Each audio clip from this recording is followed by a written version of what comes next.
நம்மளுடைய மானத்தை நீங்கலாம் எங்கேயுமே வாங்க வேணாம். போய் நானே நம்ம மானத்தை வாங்கிப்பேன் அப்படின்னு சொல்லிட்டு தமிழ்நாட்டு மானத்தை பார்லிமெண்ட்ல போய் கதற விட்டுட்டு இருக்காங்க கனிமொழி, தயாநிதி மாறன்லாம். ஏன் அப்படி என்ன பண்ணாங்கன்னு கேட்டீங்கன்னா, பேன் நீட் அப்படின்னு சொல்லிட்டு அங்க போய் செம்ம பிரச்சனைங்க. பஞ்சாயத்துங்க. ஒரே சண்டைங்க. நமக்காக தானே அவங்க பேசிட்டு இருக்காங்கன்னு கேட்டீங்கன்னா, யார் இருக்கும்போது நீட் வந்துச்சு? அதெல்லாம் நம்ம யோசிச்சு பார்க்கணும். அந்த ஃபேமிலி ஹிஸ்டரி, பேக்ரவுண்ட் ஹிஸ்டரின்னு செக் பண்ணுவாங்கல்ல.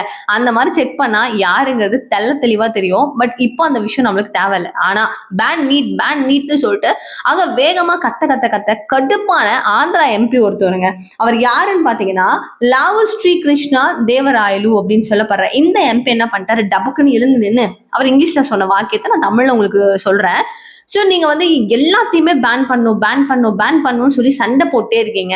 சும்மா ரிப்பீட்டடா அதை பண்ணிட்டு இருக்கீங்க. தமிழகத்துக்கு எதுவுமே வேணாம், எல்லாமே பேன் பண்ணணும். சோ நீங்க இந்த மாதிரி கத்திக்கிட்டு இந்த மாதிரி கூச்சல் போட்டுட்டே இருக்கிறதுனாலதான் உங்களுக்கு வர வேண்டிய இண்டஸ்ட்ரீஸ் எல்லாமே ஒட்டுமொத்தமா தமிழகத்துல இருந்து ஆந்திராவுக்கு கிடைக்குது.